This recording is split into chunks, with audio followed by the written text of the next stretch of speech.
আসসালামু আলাইকুম, স্বাগতম জানাচ্ছি বিবিসি নিউজ আন্তর্জাতিক সংবাদে। শুরুতেই সংবাদ শিরোনাম, এরপর বিস্তারিত। গাজায় শান্তিরক্ষী পাঠাবে ইন্দোনেশিয়া। গাজা হাসপাতালে ইসরায়েলি হামলায় নিহত ৩। সুদানে গোপন শিবিরে আরএসএফ প্রশিক্ষণ অভিযোগ। পারমাণবিক ইস্যুতে ছাড়ের ইঙ্গিত দিল ইরান। যুক্তরাষ্ট্র আলোচনার পর ওমানে ইরান প্রতিনিধি।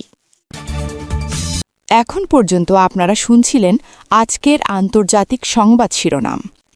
এখন আমরা তুলে ধরব সেই ঘটনাগুলোর ভেতরের বাস্তবতা, যেখানে আছে সাধারণ মানুষের বেঁচে থাকার লড়াই, নিরাপত্তার ভয় এবং প্রতিদিন নতুন করে জীবন শুরু করার চেষ্টা।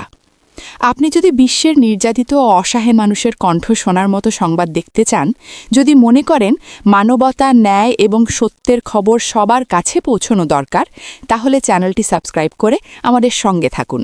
আপনার একটি সাবস্ক্রাইব আমাদেরকে আরও শক্তভাবে সত্য খবর তুলে ধরতে সাহস দেয়। গাজায় শান্তিরক্ষী পাঠাবে ইন্দোনেশিয়া।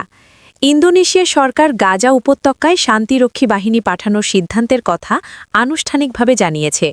ঘোষণায় বলা হয়, এই মোতায়েনের লক্ষ্য হবে সংঘাতপূর্ণ পরিস্থিতিতে বেসামরিক নিরাপত্তা নিশ্চিত করা এবং মানবিক কার্যক্রম পরিচালনায় সহায়তা দেওয়া। ইন্দোনেশিয়ার পক্ষ থেকে জানানো হয়, শান্তিরক্ষীরা আন্তর্জাতিকভাবে স্বীকৃত নিয়মকানুন মেনে দায়িত্ব পালন করবে এবং নিরপেক্ষ অবস্থান বজায় রাখবে। এই সিদ্ধান্ত বাস্তবায়নের ক্ষেত্রে সংশ্লিষ্ট আন্তর্জাতিক কাঠামো ও সমন্বয় প্রক্রিয়া অনুসরণ করা হবে বলে জানানো হয়েছে। কর্তৃপক্ষ আরও উল্লেখ করে, শান্তিরক্ষী পাঠানোর বিষয়টি রাজনৈতিক কোনো অবস্থান গ্রহণের অংশ নয়, বরং মানবিক দায়িত্ব পালনের একটি উদ্যোগ। মোতায়েন সংক্রান্ত প্রস্তুতি, জনবল নির্বাচন এবং দায়িত্ব বণ্টনের কাজ প্রশাসনিকভাবে এগিয়ে নেওয়া হচ্ছে বলে জানানো হয়। ইন্দোনেশিয়া সরকারের এই ঘোষণাকে গাজা পরিস্থিতি নিয়ে আন্তর্জাতিক অঙ্গনে চলমান কূটনৈতিক আলোচনার প্রেক্ষাপটে একটি গুরুত্বপূর্ণ পদক্ষেপ হিসেবে দেখা হচ্ছে। গাজা হাসপাতালে ইসরায়েলি হামলায় নিহত ৩।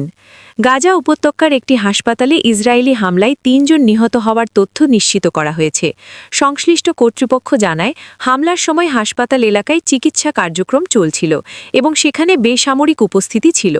ঘটনার পর আহতদের চিকিৎসা দেওয়ার জন্য জরুরি ব্যবস্থা নেওয়া হয় এবং হাসপাতাল এলাকায় নিরাপত্তা সতর্কতা জোরদার করা হয়।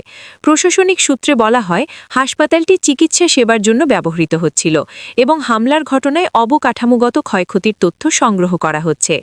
নিহতদের পরিচয় নিশ্চিত করার পাশাপাশি ঘটনার আনুষ্ঠানিক নথিভুক্তি করা হয়েছে। সংশ্লিষ্ট পক্ষগুলো হামলার বিষয়ে নিজ নিজ অবস্থান তুলে ধরে বক্তব্য দিয়েছে এবং পরিস্থিতি পর্যবেক্ষণ অব্যাহত রয়েছে।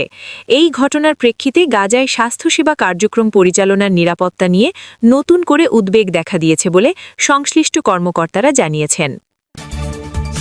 সুদানে গোপন শিবিরে আরএসএফ প্রশিক্ষণ অভিযোগ। সুদানে গোপন শিবিরে আরএসএফ সদস্যদের প্রশিক্ষণ দেওয়া হচ্ছে এমন অভিযোগ প্রকাশ্যে এসেছে।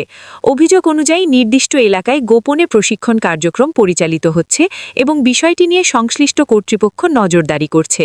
প্রশাসনিক সূত্রে বলা হয়, অভিযোগের তথ্য যাচাইয়ের প্রক্রিয়া শুরু হয়েছে এবং সংশ্লিষ্ট নিরাপত্তা সংস্থাগুলো বিষয়টি পর্যবেক্ষণ করছে। এই অভিযোগকে কেন্দ্র করে সুদানের নিরাপত্তা পরিস্থিতি নিয়ে নতুন আলোচনা শুরু হয়েছে। কর্মকর্তারা জানান, যে কোনো ধরনের অননুমোদিত সামরিক প্রশিক্ষণ দেশের স্থিতিশীলতার জন্য ঝুঁকি তৈরি করতে পারে। অভিযোগের বিষয়ে আনুষ্ঠানিক প্রতিক্রিয়া সংগ্রহ করা হচ্ছে এবং প্রয়োজন অনুযায়ী প্রশাসনিক ব্যবস্থা নেওয়ার কথা বলা হয়েছে।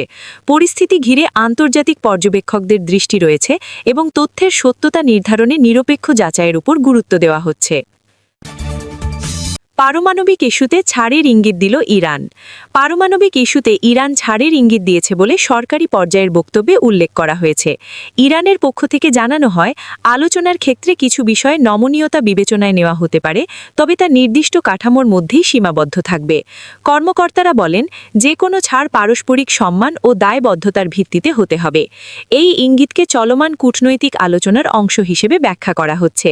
ইরান আরও জানায়, আলোচনার অগ্রগতি নির্ভর করবে অন্যান্য পক্ষের অবস্থান ও বাস্তব পদক্ষেপের ওপর। পারমাণবিক ইস্যুতে তাদের অবস্থান ব্যাখ্যা করে বলা হয়, জাতীয় স্বার্থ ও আন্তর্জাতিক বাধ্যবাধকতার মধ্যে ভারসাম্য বজায় রাখা হবে। এই বক্তব্যের পর বিষয়টি নিয়ে আন্তর্জাতিক পর্যায়ে প্রতিক্রিয়া পর্যবেক্ষণ করা হচ্ছে। যুক্তরাষ্ট্রের সঙ্গে আলোচনার পর ওমানে ইরান প্রতিনিধি। যুক্তরাষ্ট্রের সঙ্গে আলোচনার পর ইরানের একজন প্রতিনিধি ওমানে অবস্থান করছেন বলে নিশ্চিত হওয়া গেছে। কূটনৈতিক সূত্রে জানানো হয়, এই সফর আলোচনার ধারাবাহিকতার অংশ এবং এতে নির্দিষ্ট বিষয় নিয়ে যোগাযোগ রক্ষা করা হচ্ছে। ওমানে অবস্থানের মাধ্যমে বিভিন্ন পক্ষের সঙ্গে বার্তা বিনিময় ও সমন্বয় সহজ হচ্ছে বলে সংশ্লিষ্টরা জানিয়েছেন। ইরানের পক্ষ থেকে বলা হয়, আলোচনা পরবর্তী যোগাযোগ কূটনৈতিক প্রক্রিয়ার স্বাভাবিক অংশ। এই অবস্থানকে কেন্দ্র করে আনুষ্ঠানিক বৈঠক ও বৈঠক সংক্রান্ত প্রস্তুতি চলছে বলে জানা গেছে।